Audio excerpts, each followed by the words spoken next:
Iguatemi apresenta Iguatemi Talks Fashion, uma plataforma de ação e reflexão sobre a moda. Workshops de moda, comportamento, design, negócio, tendências. São Paulo, 20 a 22 de outubro.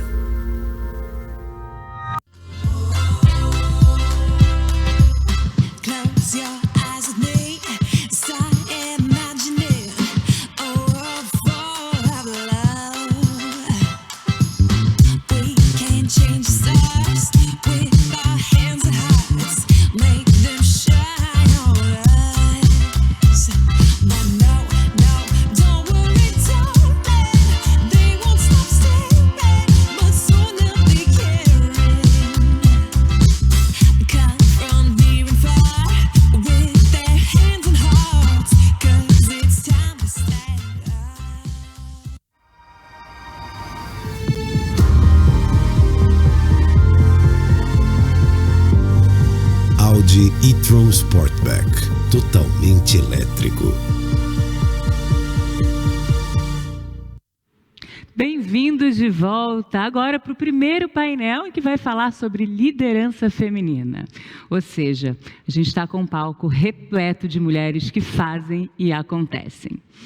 Nossa primeira convidada é Daniele Bibas, que é vice-presidente global de marcas, comunicação e conteúdo da Avon. Ela lidera com força uma equipe formada com mais de 25 executivos espalhados por todo o mundo. Quem trabalha com moda conhece a Adriana Bozon, que é a nossa segunda convidada desse painel. A Adriana trabalha com moda há mais de 25 anos e começou como trainee da Elos. E hoje ela é diretora de branding do grupo InBrands, que comanda várias marcas, inclusive a Elos.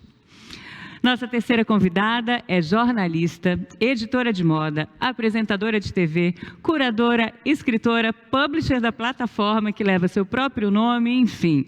Ela dispensa apresentações, ela respira moda. Eu estou falando, é claro, de Lilian Patti. Ainda nesse painel teremos a jornalista e empreendedora social Viviane Duarte, que criou há 10 anos a proposta do Plano Feminino, uma consultoria que busca orientar marcas e empresas a construírem narrativas mais reais e responsáveis para as mulheres. Também fundou o Instituto Plano de Menina para dar voz às crianças da periferia de onde ela mesma saiu. E para mediar esse time, a gente precisa de uma mulher tão forte quanto, e essa mulher é Juliana Iodice, que é repórter da Forbes Brasil, especializada em estilo de vida, consumo e negócios de luxo. Bem-vinda, Juliana, a palavra é toda sua. Obrigada, Carol. Bom dia a todos. Bom dia, mulheres. Estou muito honrada de estar aqui com vocês. E eu vou começar com uma pergunta que é para todas, porque eu acho que é uma pergunta super aberta e acho que tem muito a acrescentar. Todas vocês têm histórias muito diversas e extremamente inspiradoras. O que vocês acreditam que foi fundamental para crescer em suas áreas de atuação? Acho que a gente pode começar com a Daniele, e aí a gente faz nesse sentido aqui. Tá bom. Olá, muito bom estar aqui com todo mundo. Eu acho que uma das coisas mais importantes para você conseguir crescer na sua carreira, acho que principalmente para quem trabalha em grandes empresas, é você ter exemplos, né? Exemplos de mulheres lá em cima que conseguiram chegar no topo, conseguiram chegar na liderança das empresas e que sabem da dificuldade de conciliar a casa, os filhos, a carreira, viagens. Então, eu tive sorte de, na minha carreira, ter tido excelentes exemplos aí de mulheres que conseguiram, né, equilibrar todos os pratinhos aí. E uma vez uma das minhas mentoras disse assim para mim: Daniele, dá para ter tudo, né? Aquela frase, né? Que as mulheres querem ter tudo. Ela falou: é possível ter tudo, mas não ao mesmo tempo. Então, em alguns momentos da sua carreira, você vai estar num período profissional maravilhoso, em outros momentos, você talvez vai estar num período profissional. É difícil estar tudo funcionando ao mesmo tempo, na mesma hora, né? Então, olha para a sua carreira com uma visão de longo prazo e não com uma visão de curto prazo, né? Porque aí você vai conseguir fazer as suas escolhas e chegar onde você almeja. Mas eu acho que ter exemplos acima cima de você. Eu hoje tenho exemplos super fortes lá dentro da Avon, mas acho que na minha carreira inteira e no grupo, né, na Turicô, se eu acho que eu pudesse citar uma mulher, a Silvia Lanhado, que é hoje a Chief Growth Officer do grupo, né? Ela é responsável por todo o departamento de marketing, R&D, desenvolvimento de produto de todas as marcas. A Silvia é uma lenda aqui no Brasil, né? Ela é talvez a mulher brasileira mais bem-sucedida em marketing que a gente tem. Foi ela que criou, ela trabalhou muitos anos na Unilever, ela que criou todo o conceito de real beleza para a Dove. Ela era líder de Dove global e hoje em dia está lá liderando o marketing, todas as marcas do grupo. Então, um exemplo incrível, né? De uma mulher que subiu, super bem sucedida aí, que conseguiu equilibrar os pratinhos, né? Bom, pergunta ampla. Eu acho que o importante é ter muita perseverança, muita força também, porque são desafios todos os dias. Eu não diria que para mim foi fácil e não é fácil até hoje. Mas também acho muito importante ter uma equipe legal com você. O que sempre me trouxe a conseguir as coisas foi ter pessoas, recrutar pessoas, mulheres inclusive, que me apoiem nessa jornada. Entendeu? Eu sempre gostei muito disso. Gosto até hoje de trainees, estagiários, pessoas novas, que eu aprendo todo dia com elas e elas me dão força para eu conseguir assim vencer, porque até hoje para mim ainda não é fácil. Vivi? Eu gosto muito de pensar em liderança nesse sentido, né, de juntas, de algo mais horizontal. Obviamente, a gente precisa da autoconfiança. Eu vim de uma periferia e fui hackeando o sistema, como eu gosto de dizer, para chegar em espaços, de ocupar espaços como uma líder, né, líder de global, depois líder da minha empresa. Eu sempre precisei de um pilar que eu acredito que seja muito importante para a mulher, que é a autoconfiança e a autoestima para ocupar, né? Porque muitas vezes a gente é ensinada de que está sonhando muito alto, ou de que isso não é coisa de mulher, isso não é coisa para você, que a tua história não importa. Então, quando você começa a olhar para esses fatores limitantes, né, que muitas vezes, por exemplo, de uma menina, hoje eu tenho esse instituto, Plano de Menina, justamente para ajudar as meninas a furarem a bolha e não deixar que fatores limitantes façam com que elas não sejam grandes líderes, né? E eu fiz isso por conta da minha mãe e da minha avó, que eram grandes mulheres, são grandes mulheres, né? De não me deixar limitar. Então, a minha história importava, independente do CEP onde eu tivesse nascido, trabalhar a autoconfiança, essa resiliência e também o poder de estar junto, de cooperar, de entender o outro. Tudo isso se soma, né? E não ter medo de dizer não, de dizer o que você pensa. Então, exercitar isso o tempo todo numa sociedade que é extremamente machista, patriarcal, é muito importante para a gente. E isso me torna líder a cada dia melhor, né? Escolher sempre quem eu sou, quem eu quero ser e a mulher que eu quero ser e honrar tudo isso, né? Lilian? Bom, além de tudo isso que todo mundo falou aqui, eu acho que sempre acreditar que você pode, que você é capaz e que você vai realizar. Você tem que sonhar, porque se você não sonhar, você não sai do lugar. Acho que esse é um ponto importante. Eu sempre tive muito apoio do meu próprio marido também, porque acho que se ele não me apoiasse, porque eu tenho vários filhos, tal, eu não teria conseguido passar por várias coisas. E eu acho que eu sou mais velha aqui, mas de uma geração em que tudo isso que está acontecendo hoje não era nem questionado, né? Não era nem discutido. Então, a gente fazia tudo muito na intuição mesmo, né? Vamos lá, e o que está acontecendo? Eu fui editora na Folha, fui a mais jovem editora da Folha, com 23 anos. Quer dizer, quando eu vejo isso hoje, eu falo, quem era mais louco, eu ou eles, né? Então, enfim... Perfeito. Não, eu me sinto realmente muito privilegiada, porque eu sou super nova e eu nasci numa geração que eu já tenho gente me puxando, eu consigo ver exemplos de mulheres, a gente está com isso muito à tona atualmente. Então, para mim é fundamental, assim, no meu dia a dia, em tudo que eu penso, se eu penso em desistir, porque os desafios estão aí, eu olho sempre para exemplos também. E aí, é uma pergunta que eu vou fazer focada para você, Daniele, que está há muito tempo numa grande corporação. Queria saber se você já enfrentou algum desafio, assim, como você superou essa situação. Eu acho que, talvez, do ponto de vista pessoal, o maior desafio que eu tive foi quando eu voltei para o Brasil. Eu passei 12 anos fora do Brasil, né, carreira internacional, e quando eu voltei, aconteceu um monte de coisa junto. E eu não estava planejando que essas coisas todas acontecessem ao mesmo tempo, né? Então, eu estava numa empresa há 17 anos, saí dessa empresa para ir para uma empresa nova, então, uma maneira diferente de se trabalhar. Eu voltei a trabalhar no Brasil, eu morei muito tempo na Europa e na América do Norte, que também é um jeito muito diferente de trabalhar, maneiras, relações do brasileiro versus os europeus. Eu fiquei grávida exatamente nesse momento, né, nesse hiato aí entre uma empresa e outra. Então, eu voltei para o Brasil com tanta mudança na minha vida, e eu acho que o aprendizado para mim foi tentar minimizar o número de grandes mudanças ao mesmo tempo, né? Então, eu estava saindo de uma empresa, indo para uma nova cultura corporativa, voltando a trabalhar num país onde eu não trabalhava há muito tempo, né? Com uma cultura muito diferente, e aí virando mãe, aprender a ser mãe, e lidar com filho, e com trabalho. Então, assim, foi muitas mudanças ao mesmo tempo, e foi muito estressante, né? As pessoas que falam, não, foi super... Não, foi bastante estressante. Hoje eu olho para trás e fico imaginando como é que eu consegui gerenciar tudo isso, e acho que, na medida do possível, se você puder controlar o número de mudanças que você vai fazer de cada vez, né, espaçando as mudanças, é muito mais fácil para uma pessoa gerenciar, então, do ponto de vista pessoal mesmo, né, um nível de estresse muito alto.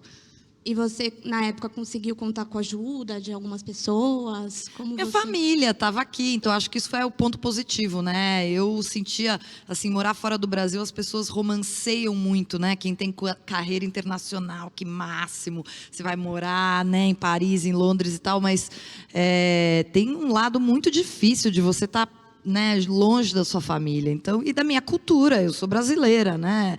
Então, eu acho que voltar a estar perto da minha mãe, da minha irmã, das minhas amigas de infância, né? Eu acho que isso foi o lado positivo, e as pessoas que estavam do meu lado para me ajudar com tudo que estava acontecendo na minha vida. Perfeito. Aproveitando que você já puxou um gancho aqui de uma questão que eu tenho para todas de novo. Como vocês administram o tempo de vocês? Existe a separação entre vida pessoal e profissional? Porque isso eu acho que é um grande desafio, assim, porque você não consegue separar, muitas vezes. Começando pela Lilian.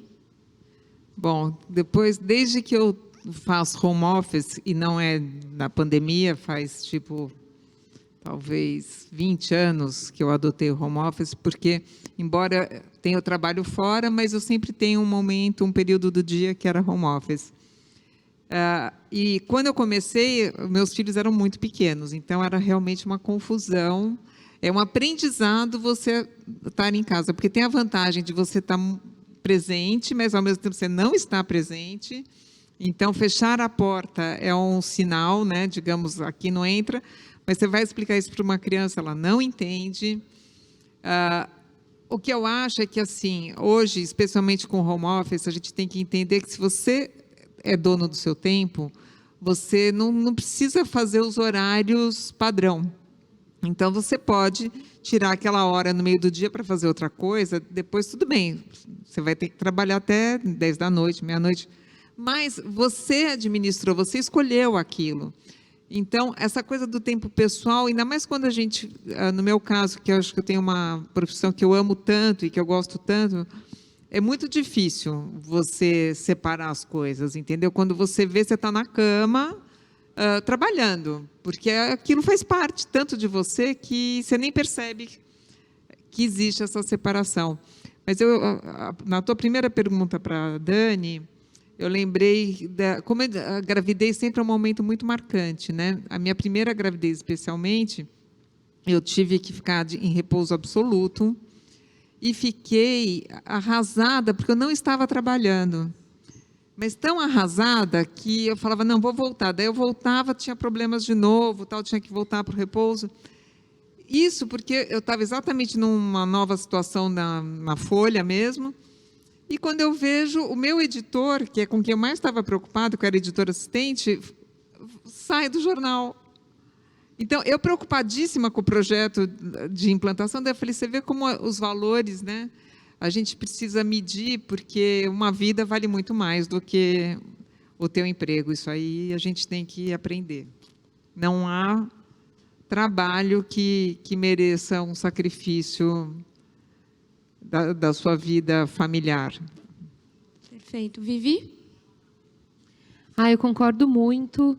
E, bom, eu não gosto de home office. Eu aprendi a ter um tempo para mim. E a minha casa, assim, ó, o meu canto, o meu apartamento, a decoração dele, tudo é feito para eu descansar e não para trabalhar. Então, aprendi a fazer isso a duras penas, porque empreender é trabalhar 24/7, também é um romance, né? Aquele romance do empreendedor, mas que é bem puxado no Brasil, empreender e fazer um negócio acontecer, né? Eu tenho feito há 10 anos. Então, eu sempre andava muito estressada, quase tive um burnout o ano retrasado. Então, eu decidi que em casa não ia entrar mais trabalho. E resolvi adotar uma rotina de ter um tempo para mim, um tempo onde eu pudesse me exercitar, eu gosto de correr, que eu pudesse respirar, né, melhor assim, o dia. Porque depois vem os compromissos e te consomem. E a gente vai até as 10 horas, vai embora, né? Mas ainda agora, com a pandemia, para mim tem sido um desafio enorme trazer essa rotina. Porque eu tenho ficado assim, eu acordo, tomo café já olhando para as mensagens, acabou aquele jeitinho que eu estava conseguindo manter e tenho trabalhado muito, passado do tempo, né? E já estou sentindo isso no meu corpo, quero voltar assim a ter essa disciplina de volta, sabe? Porque você está ali no home office, você sabe que tem muita coisa para fazer, os clientes já começam a te chamar no WhatsApp, já tem o time te chamando, você fala, vou tomar café já respondendo, quero otimizar o tempo, e vai dormir meia-noite respondendo o último e-mail, sabe? Eu acho que isso é tóxico para a gente, acho que a gente precisa ter esse nosso tempo, né, de não fazer nada, que muitas vezes a gente vai deixando e aí quando vê a bochecha começa a tremer, né, é aquele estresse que vai esticando até o final, só vai buscar ajuda quando não está aguentando mais, né? Então eu gosto de ter esse tempo para mim, quero exercitar mais. Perfeito. Antes da Adriana responder, a gente chegou uma super convidada aqui, a Rachel Maia, que é CEO da RM Consulting and Consumer Goods, e a gente vai seguir com as perguntas. Daqui a pouco eu vou fazer uma para você. Tá bom? Prazer. Prazer. Olá, meninas. Tudo bem? Adriana, por favor.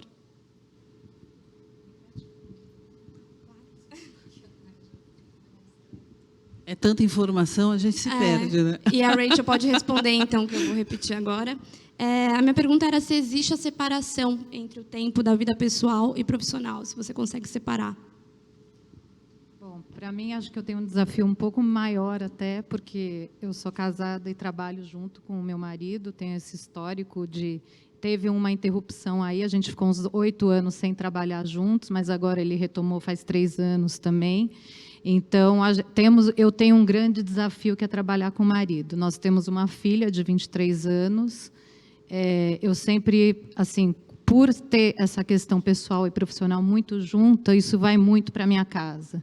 Então, é muito difícil para mim essa separação, porque mesmo que eu queira, tem uma outra pessoa que está ali puxando o assunto.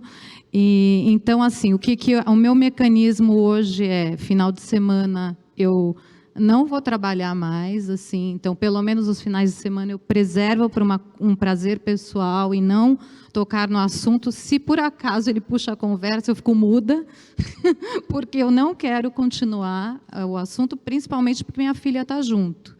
E ela não gosta, tanto que assim, a gente trabalha com moda, ela é bióloga, odeia moda, entendeu? Então, assim, a gente realmente, essa coisa de estar em casa e ter esse muito trabalho junto, afastou ela do nosso negócio. Então, prova que essa coisa não foi muito legal nessa questão nossa, nesse trio nosso, deu uma atrapalhada aí. Mas, graças a Deus, ela é uma menina muito bacana, assim, que me adora, a gente é muito amiga. Então, assim, por mais que eu tenha aberto mão até lá, quando ela era pequena, muito trabalho e pouca atenção, mas a gente tem uma qualidade de relacionamento muito boa. Então, eu fico feliz que, com o pouco tempo que eu dediquei a ela, o amor é muito verdadeiro e ela confia muito em mim. Então, por mais que eu me arrependa até de não ter tido tanto tempo com ela, mas eu acho que eu conquistei coisas boas e ensinei coisas para ela, princípios. Ela é uma menina que tem um coração muito bom. Então, eu fico feliz de alguma coisa eu ter conseguido, embora a gente sempre acho que mãe que trabalha muito leva essa culpa consigo, assim, né, da ausência. Dani? Acho que vou falar de uma coisa talvez um pouco mais prática, assim, do dia a dia. Eu acho que, assim como a Vivi, eu sempre tentei realmente separar, né, o trabalho e o ambiente de casa pessoal do ambiente de você descansar, pensar em outras coisas, meus amigos, minha filha. Mas eu também faço home office há muito tempo. Na época que eu trabalhava com o time global, que agora eu estou trabalhando com o time do Brasil, eu fazia muito home office, mas dentro do meu escritório. Eu tinha um escritório em casa e aí eu entrava ali no escritório, aquele era o meu lugar de trabalhar quando eu estava em casa e o resto da casa não era. Com essa pandemia, a coisa realmente bagunçou tudo, porque a minha filha está no meu escritório, porque lá é mais controlado o ambiente, e eu estou trabalhando na sala, e super difícil, né? A gente tem que, acho que todo dia, se policiar muito, e a disciplina, né? De qual hora você para. Então, a empresa agora, o pessoal lá está super preocupado com burnout, com os horários, porque essa pandemia escancarou os horários e, assim, como que, de repente, né, tinha que todo mundo estar disponível 14 horas por dia para trabalhar. Não tem cabimento isso, né? Então, a gente começou a colocar na agenda de todos os colaboradores: aqui está o início do dia, aqui está o fim, a partir das 6 da tarde, todo mundo proibido de marcar reunião, tem que ter um break no meio da manhã, um break no meio da tarde, bloqueio de almoço, porque acho que os primeiros mês e meio, 2 meses da pandemia foram muito ruins para isso. Acho que outra coisa que a gente praticava muito na empresa também é aquela história do foco, né? Você está aqui nessa reunião, então você está nessa reunião, você está focado aqui. Você tem algum assunto urgente, saia da reunião e vai resolver. Sabe aquela história de você fazer 4, 5 coisas ao mesmo tempo? Está a reunião acontecendo, o pessoal lá no PowerPoint, você está aqui no telefone, no computador. Você faz uma, você faz outra. E eu acho que, de novo, a pandemia, desse ponto de vista, foi péssima, porque você está com 40 coisas abertas ali na tua tela ao mesmo tempo e está todo mundo no multitasking, né? Eu acho que isso foi uma coisa bastante negativa, assim, para as práticas de trabalho, de foco, de você tentar realmente separar. Não, agora eu vou sentar para jantar, para almoçar, sem telefone, sem WhatsApp, sem nada. O foco é na família, né? E a gente que é mulher, a gente é profissional, né? Em fazer 1000 coisas, abas na cabeça, abas isso. no computador. Exato. Então, acho que essa a dica aí de tentar colocar essas coisas de disciplina no calendário mesmo, na agenda do dia, né? Para separar. Rachel? Eu vou ficar mais perto da Dani, porque ela tem um push melhor que o meu. Não, gente, eu não sou boa para equacionalizar o tempo, mas eu gosto muito do varejo. Eu tenho prazer no que eu faço. Então, eu não sou uma pessoa que tenho culpas em dar mais tempo, muitas vezes, para um lado e menos para o outro. Eu, muitas vezes, dou 5% do meu dia para minha filha, para o meu filho. Mas são 5% com muita qualidade. E aos 50 anos, né, hoje, eu descobri que a satisfação pessoal, que eu não consigo separar minha vida pessoal do profissional, porque no final do dia é uma única Rachel, para mim, no caso, eu acho que eu sou uma pessoa muito mais leve para minha filha e para o meu filho no final do dia, porque eu estou sentindo prazer. Eu tenho 1 mês que eu estou no mercado, né, de varejo, fazendo consultoria. Este 1 mês está muito mais louco do que os 2 últimos anos. Então, e para mim está sendo fantástico. Está sendo muito prazeroso. Então, a questão de, não diria equilibrar, eu equilibro bem, baseado no prazer que eu sinto daquilo que eu estou fazendo. Agora, equacionalizar, fazer o 33 é impossível. E não é porque não vai dar certo, não é o meu perfil. Eu sou mulher executiva, como a grande maioria aqui. Então, uma vez sendo executiva, neste momento pandêmico de transformação, e não é só a pandemia, existe um momento muito muito importante que estamos vivendo sobre a inclusão. Então, as pessoas estão tendo que repensar os modus operantes, como fazer a coisa acontecer. Então, não basta, como a Bibas falou, estar em uma reunião e muitas vezes daquela reunião você está sendo demandada por diferentes pessoas para ter o seu feedback, e muitas vezes as pessoas precisam de você. Então, aquelas reuniões que vai mais de 30 minutos, é uma reunião que, para mim, eu tenho problema em focar mais que 30 minutos, eu tenho que olhar o processo com agilidade, que demanda o tempo, porque o nosso tempo é muito escasso, né, raro. Então, eu acredito que, sim, existe essa característica de ter várias abinhas na nossa mente, sim, e chega um momento que você está ali, muito bem, obrigado, chegou o ponto onde tu perde o interesse no processo, porque já acabou o creme de la creme da conversa, aí você passa automaticamente para outro thought, porque você tem que ser polivalente para outras pessoas também. E aí, o meu final de semana, muitas vezes eu estou com grupo de mulheres, grupos de inclusão, grupos de mentoria, e eu sinto super prazer. Às vezes eu levo a minha filha, levo o baby junto, às vezes eu faço lá em casa, aí já faço a mentoria com churrasco, aí está todo mundo lá e, de repente, aí você vê. Então, eu acho que é uma forma diferente que eu vi, de repente, fazer um match, um blend da vida e ter prazer. É mais ou menos por aí.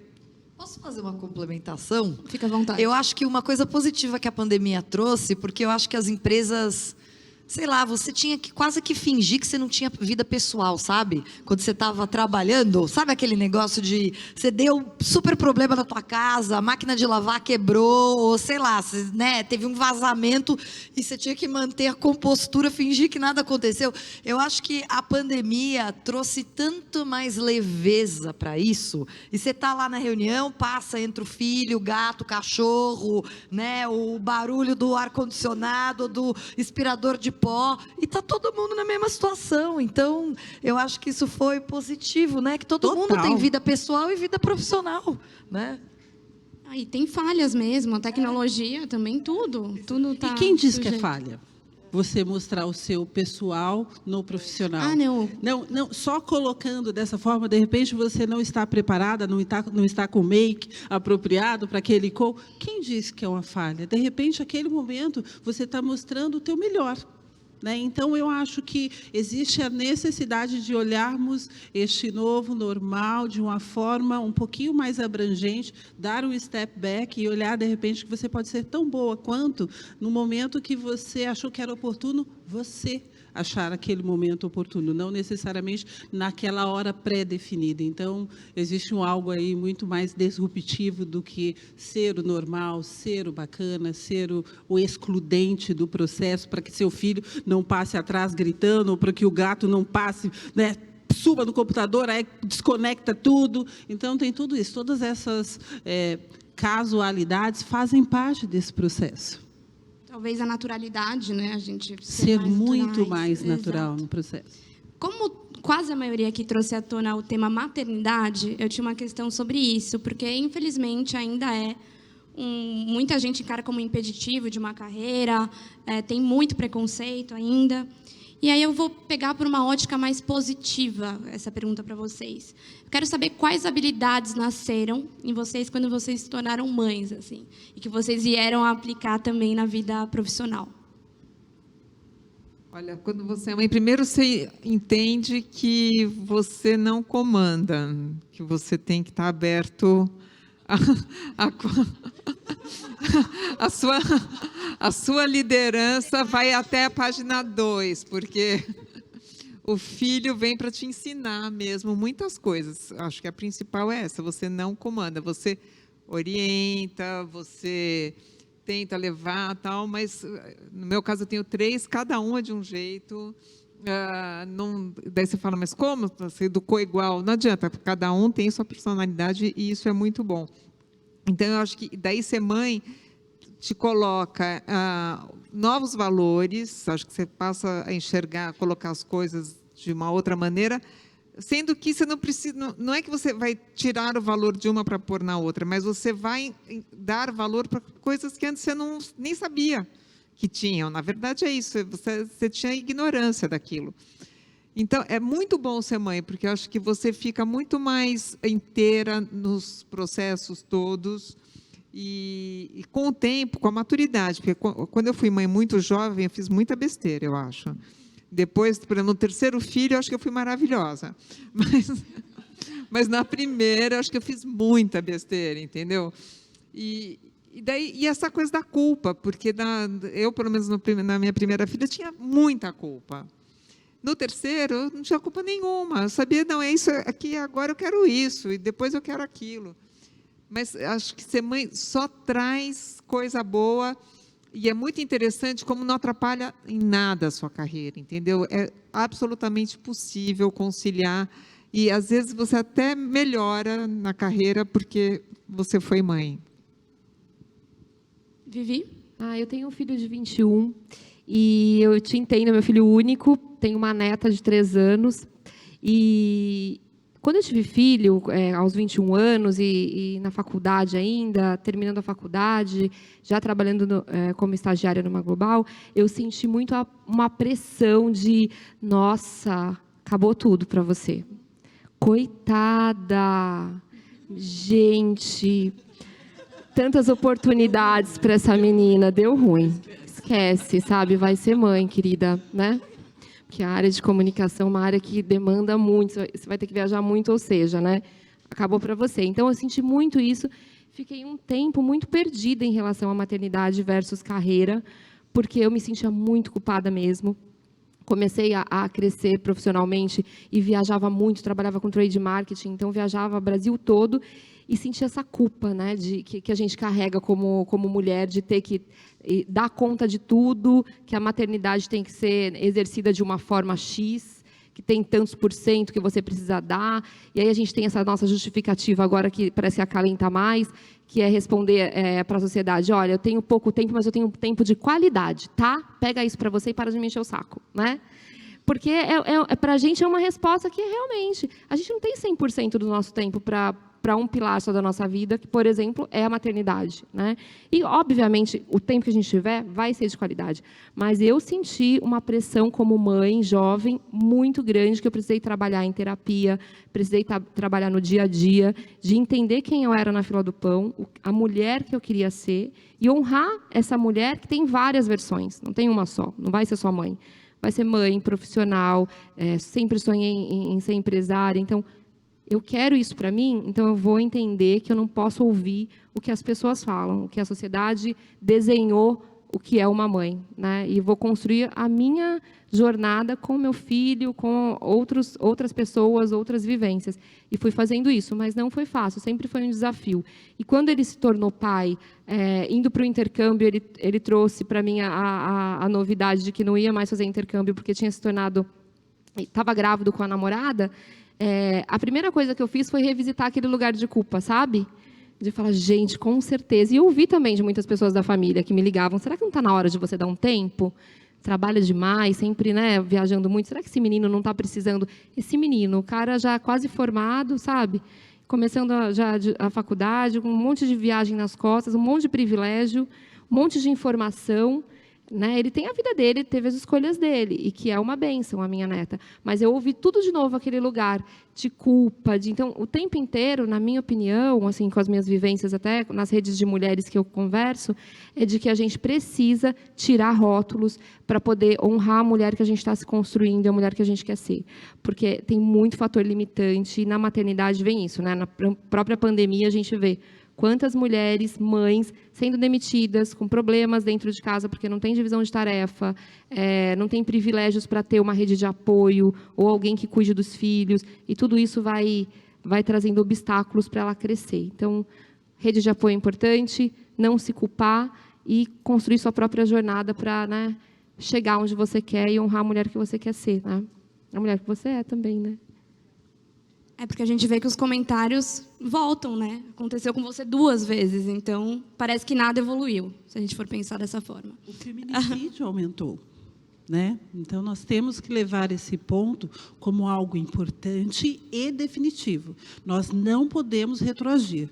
Todas as conquistas, elas devem ser celebradas e temos que caminhar para frente, né? Então, Exatamente, todos até esses pontos são muito importantes, mas com a autonomia conquista financeira, falta né, celebrar. com carreira, a mulher com autonomia financeira e com uma carreira bem-sucedida, pelo menos com dinheiro para pagar seus boletos, ela não vai ficar no relacionamento, pelo menos um grande percentual sai desse relacionamento tóxico, violento e abusivo, né?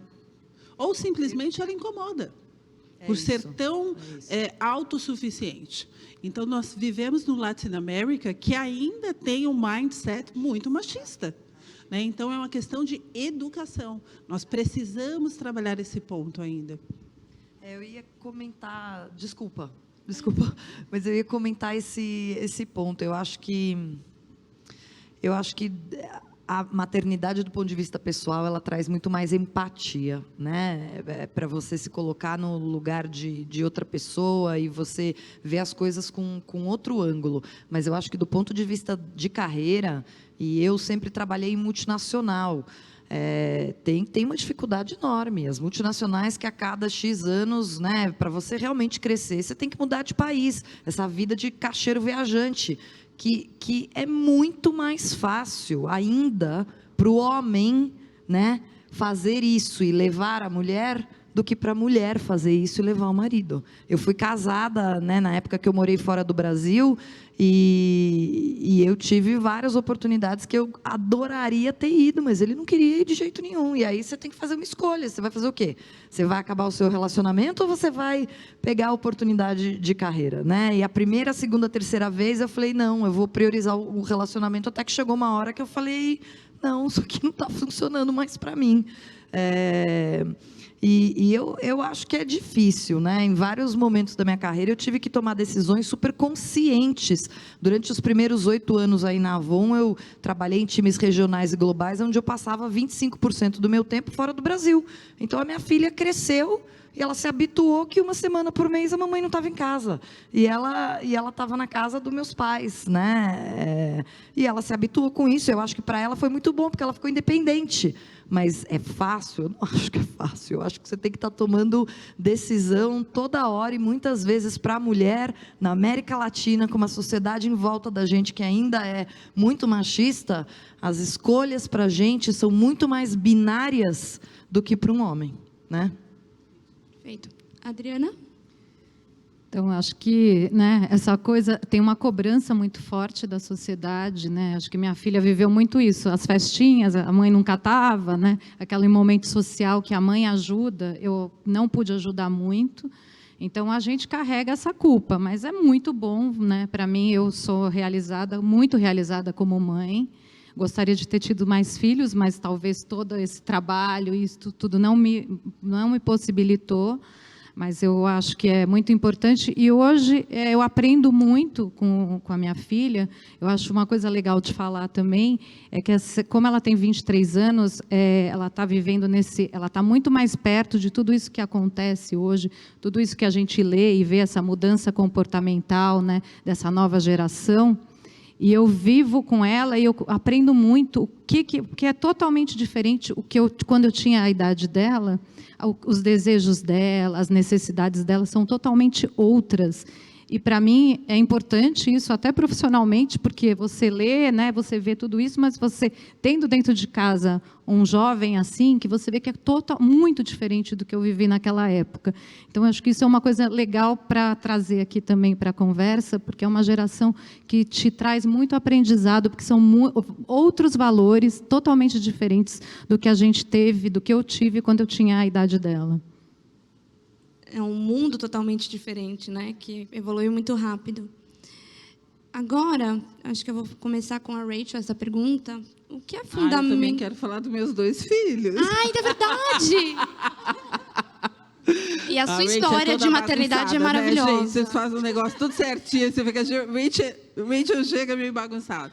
Eu tenho 2 filhos, né? Eu tenho a Sara Maria, de 9 anos, e o Pedro Antônio, de 1 ano. Acabou de fazer 1 ano. Eu chorei muito lendo a matéria de capa da Forbes, você contando da sua maternidade, a primeira. Foi foi desafiadora. Então, eu fui mãe com 40 anos de idade. né? Então, isso também chegou em um momento onde eu estava presidindo a empresa e um dos pontos importantes era a minha disponibilidade.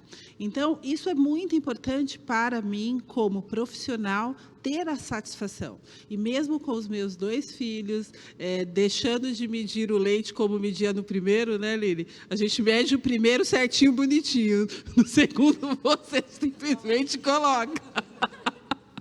É muito bom, mas é bom poder compartilhar essas debilidades, né? Essa não perfeição, mas que no final do dia você vai para a cama e tem a sensação de que teve combateu o bom combate, né? E ter o sono dos justos. Então, hoje, mais ou menos, com os meus 2 filhos, de 1 ano de idade e de 9 anos, eu ainda sinto que eu tenho uma longa estrada, mesmo tendo 50 anos e ainda tendo esse filho que vai demandar muita da minha atenção, e a minha filha também, a Sara Maria. Filho é igual videogame, você vai mudando de fase.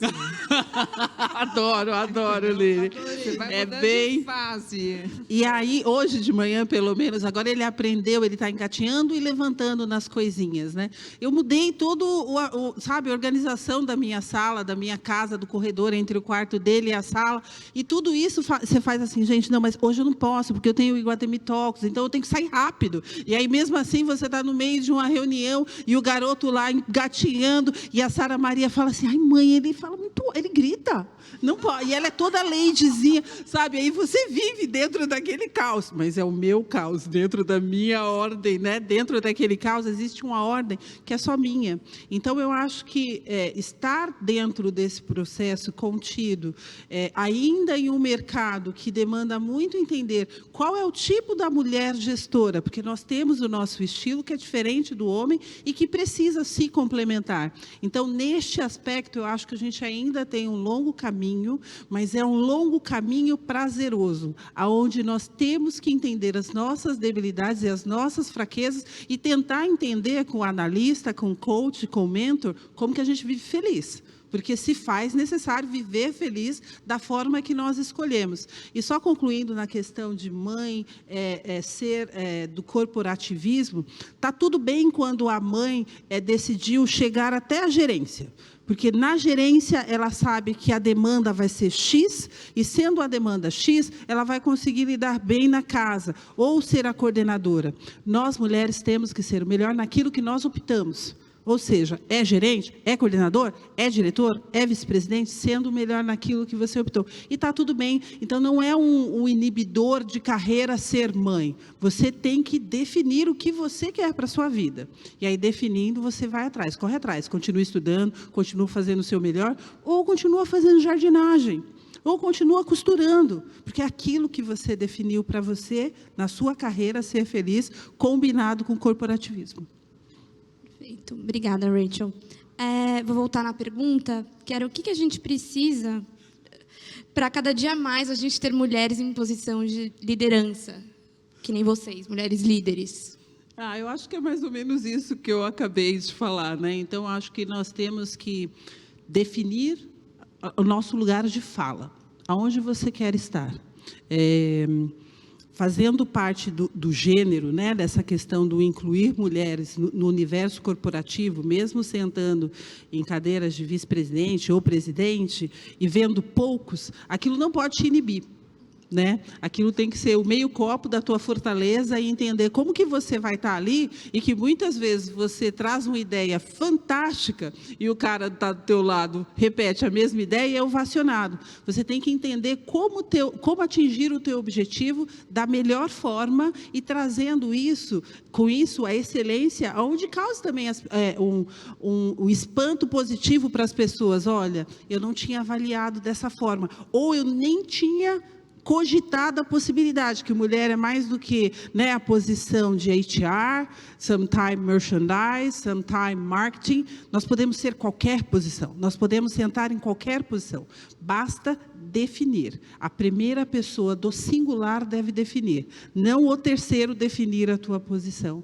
Então, eu acredito que este momento, mesmo tendo 15% de mulheres no quadro executivo e apenas 8,6 como presidente, tirando as herdeiras, vai para 4,3, essas são estatísticas reais que hoje constituem o mercado corporativo? Sim.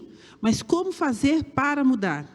Como adicionar ao processo, sem se exaurir, sem matar aquilo que você acha de mais prazeroso na vida, mas somando. Então, nós não vamos chegar a 50%, porque muitas mulheres não querem o mesmo que a Rachel, que a Bibas quer, e a Lili, e assim por diante. Mas tem que ter escolhas. E as escolhas têm que vir da primeira pessoa do singular, não o impositivo.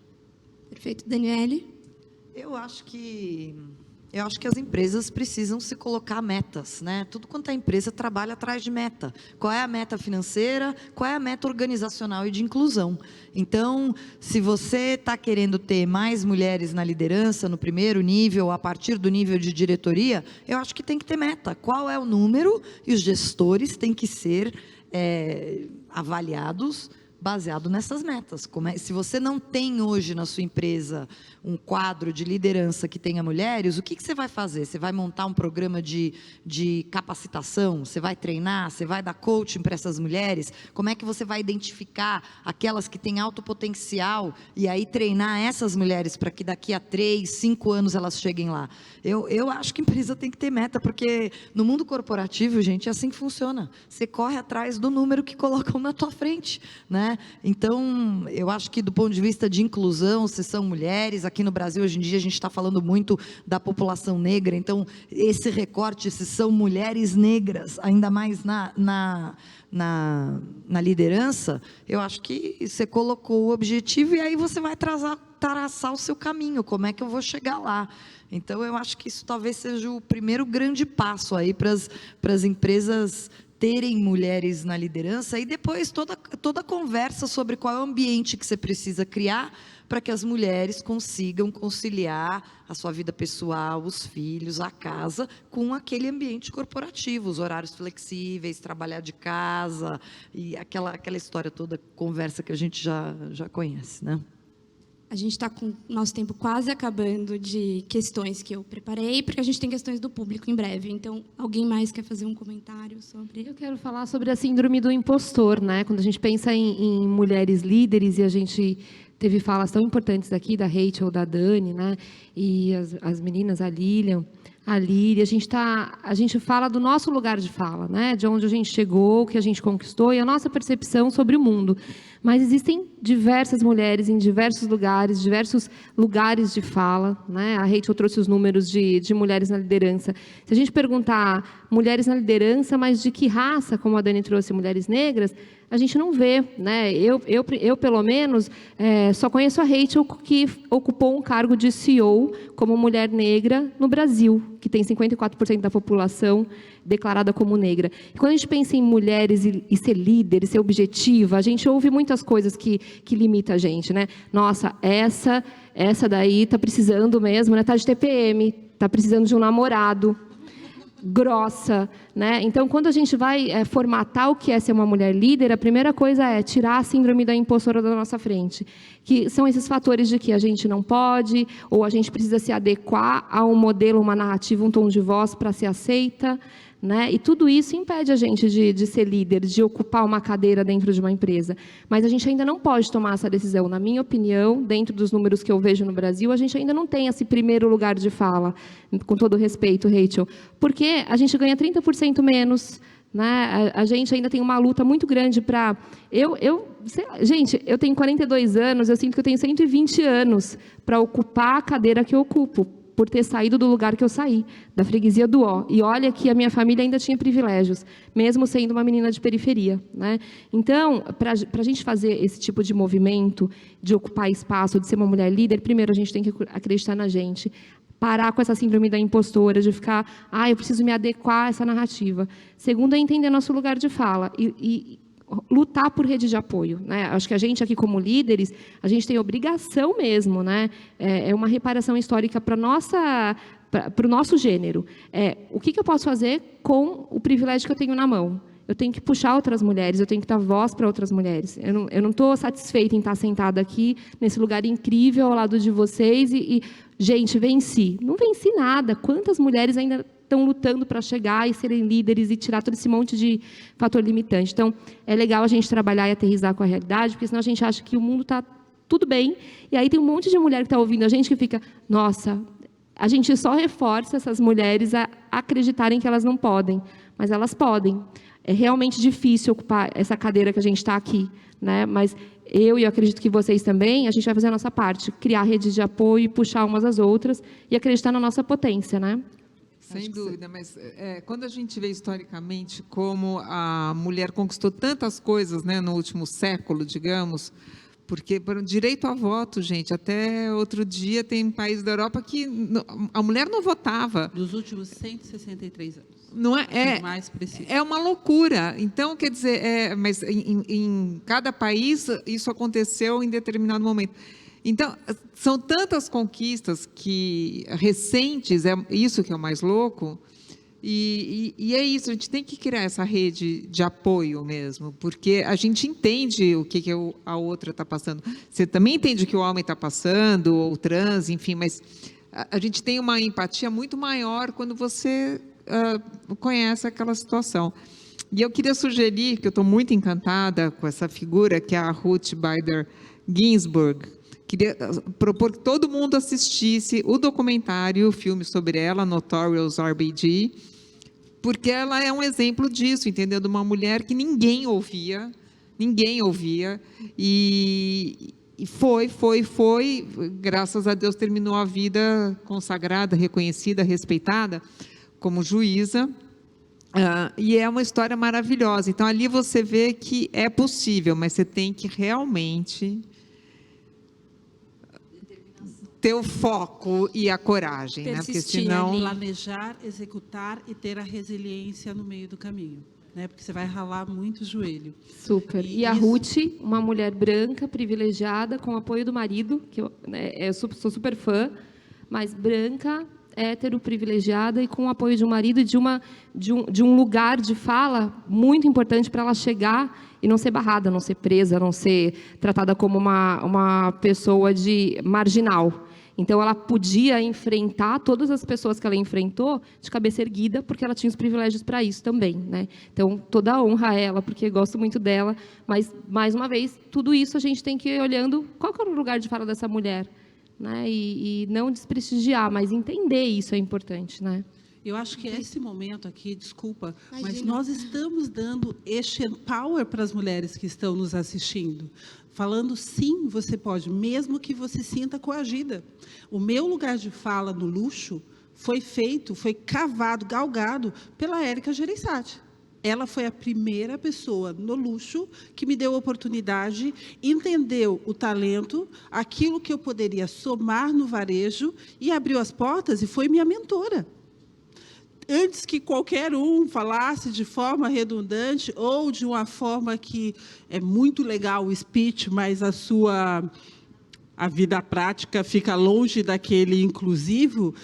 Então, encontrar essas pessoas, né? Então, acho que essas pessoas que nos assistem, nos têm, mesmo que virtualmente, encontraram a nós para empoderá-las. Então, é muito importante. E se dar a oportunidade também de olhar mais macro view para ter essas pessoas para te suportar nas ações afirmativas, muitas vezes, para a tua vida.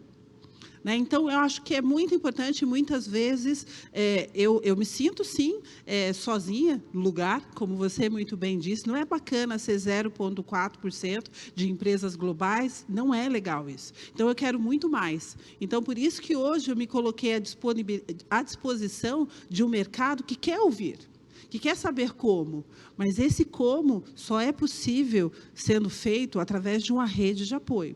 a qual a Dani faz parte, que me apoia muito, que olha para um lado mais apoiar, ao invés de simplesmente estar exposta ou estar precisando de alguma coisa, porque quando apaga-se as luzes, é necessário esse apoio. Quando apaga-se as luzes, fala assim, e aí, foi pesado? Sim, foi pesado, mas vou continuar aqui nesse lugar de fala. É mais ou menos por aí. Muito obrigada, Rachel. Vou fazer aqui umas perguntas que o público mandou para a gente. Qual é o maior desafio de empreender no Brasil como mulher? Eu acho que a Viviane pode começar respondendo. E aí, aqui para a ala esquerda, e como enxerga o empreendedorismo feminino em moda no Brasil? Olha, o desafio é realmente a gente manter essas soft skills, né? Que a gente aprende soft skills, que de soft não tem nada. Que é essa resiliência de ser mulher, né? De ter toda a potência que a gente tem, e que a gente sabe que a gente tem, e muitas vezes a gente fica meio que duvidando, porque é uma sociedade, como a gente falou aqui, machista, racista, né? Classista.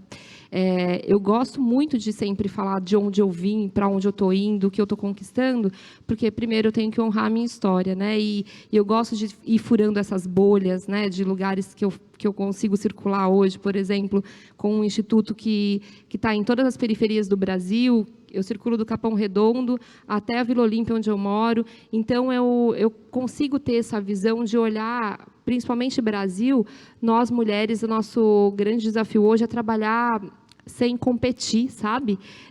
Amando quem a gente é, honrando a nossa história e aprendendo a trabalhar em rede, como a gente falou aqui, né, com as nossas diferenças. Porque assim a gente consegue combater essa questão de lugar de competitividade, de toxicidade. A mulher, ela não consegue se apoiar. Se ela senta num lugar de poder, ela reproduz o machismo, né? Eu prefiro trabalhar com homens porque eles são mais objetivos. Eu só consigo fazer uma liderança mais objetiva se eu tenho um time mais formado com mais homens. A gente acreditou em tantas coisas ruins, né? Desse poder nosso juntas, que a gente se dividiu demais. E eu vejo que só essa nossa união, essa sororidade vai mudar essa questão da igualdade de gênero, de uma puxar a outra. Então, eu falo isso para o meu filho, que é um homem branco, hétero, privilegiado. Não tem nada demais a gente ser uma mulher branca, quem for hétero, branca, privilegiada. O que tem a ver hoje é esse lugar onde a gente está aqui, de reconhecer os nossos privilégios e pensar o que eu posso fazer por uma outra mulher. Porque o nosso desafio ainda é muito grande. 5º país que mais mata a mulher no mundo, 30% menos né, de salário. Vai olhar para a questão racial, piorou. Cargos C-level. A mulher ganha muito menos, em 40% às vezes menos do que... Então, é um desafio grande. Então, a gente juntas, com certeza, a gente vai conseguir chegar muito mais longe. Posso falar? Pode, óbvio. Então, acho que o que ela falou é super importante, que às vezes falta, eu vejo na corporação, que falta essa união entre as mulheres. Eu acho que isso é um ponto que nós podemos fazer a diferença entre nós, né? E talvez, assim, a partir dessa roda e outras rodas de exemplos, a gente trazer isso para o nosso negócio, a gente trazer essas rodas para o nosso dia a dia e ter um pouco isso, esse laboratório nas empresas, né? Porque, às vezes, a gente não para um pouco, talvez, para falar um pouco desse assunto onde a gente possa falar, né? Então, lá a gente tem 3.800 funcionários espalhado no Brasil inteiro, mas, assim, por que não também fazer uma janela para a gente falar com essas mulheres, né? Vocês me ajudarem também, para a gente, sabe, trazer um ensinamento para elas e falar um pouco mais para apoiá-las nessa transição e para elas poderem estar mais seguras para ocupar esses cargos, para elas poderem estar mais seguras para poder se manifestarem, falarem o que pensam, né? Então, acho que isso são coisas que a gente pode fazer. Lilian, os últimos minutinhos vão para você. Eu quero saber como você enxerga esse empreendedorismo feminino na indústria da moda no Brasil. Você sabe que, historicamente, a mulher sempre costurou, né? Só que quem foi reconhecido primeiro como costureiro no bom sentido, foi o Charles Frederick Worth, porque ele criou um sistema que ele não mais reproduzia o que o cliente queria, mas ele criava também. Mas, então, a gente, arquetipicamente, a mulher é uma empreendedora, digamos, na moda, porque ela está em casa, ela pode costurar, ela pode fazer a roupa do filho, daí ela faz para as amigas, daí ela começa a vender para não sei aonde. O que ela tem que fazer é o turning point, né? Fazer disso, de fato, uma profissão, um negócio e empreender. Porque é muito difícil se livrar desse arquétipo, mas é muito importante. E daí a gente tem exemplos maravilhosos, tipo Lanvin, Jeanne Lanvin, tem a Madeleine Vionnet, a própria Chanel. Enfim, daí vieram várias mulheres que têm histórias incríveis de vida e muito visionárias e muito disruptivas, tal. Sempre olhando, claro, porque a nossa visão de moda, infelizmente até hoje, é muito eurocêntrica, e quando a gente fala de moda, a gente fala em Paris, França, né? No Brasil, a moda é uma coisa recentíssima como mercado e como negócio. Mas então eu acho isso, que é uma possibilidade que você pode começar exatamente da sua casa, só que você tem que ir além. Pelo amor de Deus, é possível ir além, é possível fazer muita coisa. Ou seja, estruturar, de fato, um negócio desde o dia zero, talvez. É isso que você quis dizer, mais ou menos. Perfeito. Acho que a gente vai encerrar. Agradeço muito a participação de vocês. Foi um prazer conversar. Tão bacana. Também. Foi um prazer. Obrigada. Obrigada. Vamos ficar mais 2 horas aqui. A gente pode ficar aqui 3 horas, depois a gente desliga a câmera para não me baterem. Um pouco.